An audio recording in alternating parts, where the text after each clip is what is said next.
Hello friends. पहले इन हिंदी वाक्यों को देखें। जाते जाते उसने एक और बात कही जो मैं भूल नहीं सकता। जाते जाते वो अपना छाता यहीं भूल गया। जाते जाते उसने एक गाना गाया। जाते जाते वह सभी को गले लगा सकता था। जाते जाते उसने एक आखिरी बार पीछे मुड़ कर देखा। जो कुछ पढ़ना हो जाते जाते पढ़ लो। इस तरह के हिंदी सेंटेंसेस को हम अपने डेली लाइफ में आम जिंदगी में बोलते हैं। तो इस तरह के वाक्यों को हम हिंदी से इंग्लिश में कैसे ट्रांसलेट करेंगे, इसके बारे में इसी वीडियो में हम सीखेंगे। इसके पहले भी मैंने एक वीडियो अपलोड किया है जिसमें जाते जाते वाक्यों को ट्रांसलेट करने के बारे में चर्चा किया है। तो उसमें जो है मैंने दूसरा स्ट्रक्चर यूज किया है और इस वीडियो में भी मैंने जाते जाते वाले वाक्यों को ही लिया है, लेकिन इसमें एक दूसरे स्ट्रक्चर का यूज किया है। तो आइए स्ट्रक्चर देखते हैं। सबसे पहले लिखेंगे बिफोर और बिफोर के बाद जो सब्जेक्ट होगा उस सब्जेक्ट को लिखेंगे। बिफोर और बिफोर के बाद सब्जेक्ट और सब्जेक्ट के बाद वर्ब की सेकंड फॉर्म। वर्ब की second form before plus subject plus verb की सेकंड फॉर्म और उसके बाद जो सेंटेंस होगा उस सेंटेंस को हम लिख लेंगे। बस यही हमारा सिंपल सा स्ट्रक्चर है जिसका यूज करके हम वाक्यों को आसानी से बना सकते हैं। जैसे पहला वाक्य है, जाते जाते उसने एक और बात कही जो मैं भूल नहीं सकता। अब इसमें देखें दो वाक्य हैं। पहला वाक्य है जाते जाते उसने एक और बात कही, यह एक अलग वाक्य है। जो मैं भूल नहीं सकता ये एक अलग वाक्य है। तो जाते जाते उसने एक और बात कही, तो इस वाक्य में जो सब्जेक्ट है उसने, और जाते जाते के लिए हम लिखेंगे बिफोर। और लीव मीन्स होता है छोड़ना या त्यागना, जाना। तो लीव का सेकंड फॉर्म कर लेंगे लेफ्ट, यहाँ पर यूज होगा। और सब्जेक्ट है उसने, तो यहाँ सब्जेक्ट की जगह लिखेंगे ही, यानी उसने जो सब्जेक्ट है इसकी जगह लिखेंगे सब्जेक्ट की जगह ही उसने।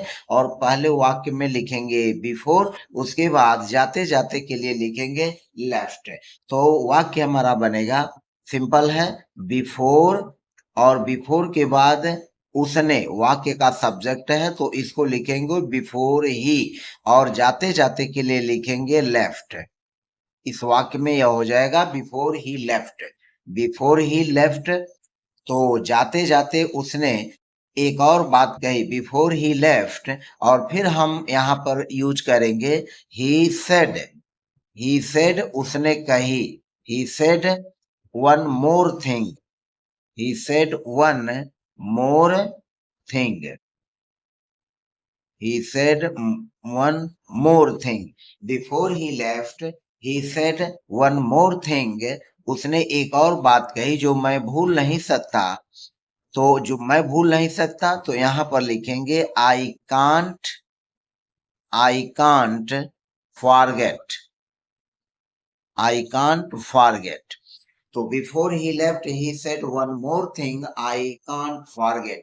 अब यहाँ पर इस वाक्य में एक बात का ध्यान रखेंगे कि जो कांट है उस कांट को हम यहाँ पर कुड नॉट में नहीं बदलेंगे। तो before he left he said one more thing I can't forget, जिसे मैं भूल नहीं सकता। यहाँ पर कांट की जगह मैं अगेन दोहरा रहा हूं कि कांट की जगह कुड नॉट नहीं लिखेंगे, क्योंकि यह वर्तमान कंडीशन को दिखा रहा है। जो यह वाक्य का सिचुएशन है वह वर्तमान कंडीशन को बता रहा है और वर्तमान कंडीशन के नाते यहाँ पर कांट का यूज होगा। अगर यह बात भूतकाल की रहती, भूतकालीन घटना रहती जो बहुत समय पहले घट चुका था और अब उसका प्रभाव वर्तमान सिचुएशन पर नहीं है और वह बात उसी समय भूली जा चुकी है, तब हम वहां पर कुड नॉट का यूज करेंगे। तो before he left he said one more thing I can't forget. जाते जाते वो अपना छाता यहीं भूल गया, तो इसको भी लिखेंगे before he left. Before he left और फिर वो अपना छाता यहीं भूल गया, तो यह हो जाएगा ही forgot his umbrella. He forgot his umbrella. He forgot his umbrella here. वो अपना छाता यहीं भूल गया। Before he left he forgot his umbrella here. जाते जाते वो अपना छाता यहीं भूल गया।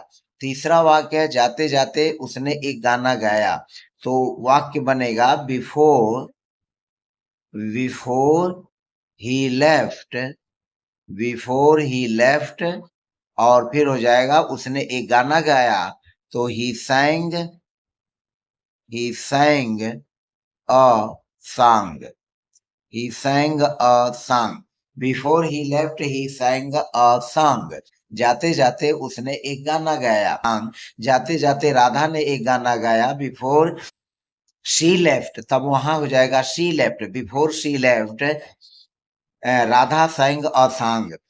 और फिर जाते जाते तुमने एक गाना गाया, तब वहां पर हो जाएगा before you left you sang a song।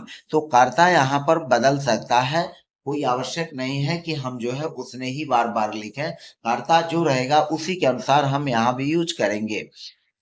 जाते जाते वह सभी को गले लगा सकता था, तो यहाँ पर लिखेंगे बिफोर ही लेफ्ट वह सभी को गले लगा सकता था, तो यहाँ पर लिखेंगे he could hug everyone he could hug everyone before he left he could hug everyone before he left he could hug everyone। जाते जाते उसने एक आखिरी बार पीछे मुड़कर देखा, तो इसको लिखेंगे बिफोर ही लेफ्ट, और उसने एक आखिरी बार पीछे मुड़कर देखा, तो ही लुक्ड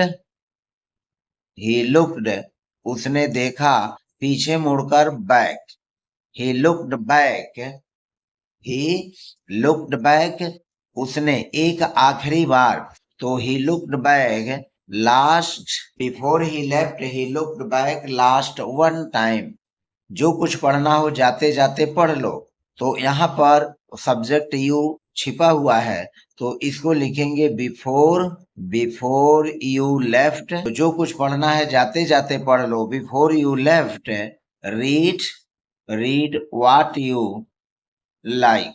इस तरह के हिंदी सेंटेंसेस को इंग्लिश में इस स्ट्रक्चर का यूज करके भी आसानी से ट्रांसलेट कर सकते हैं। इस तरह से आपने देखा कि हमने इस वीडियो में दूसरा स्ट्रक्चर यूज करके जाते जाते वाले वाक्यों को हिंदी से इंग्लिश के ट्रांसलेट करने के बारे में जानकारी दी। मुझे पूरा उम्मीद है कि आपके लिए वीडियो हेल्पफुल रही, और यदि आप मेरे चैनल पर नए हैं तो प्लीज चैनल को सब्सक्राइब करना न भूलें। मिलते हैं नेक्स्ट वीडियो में।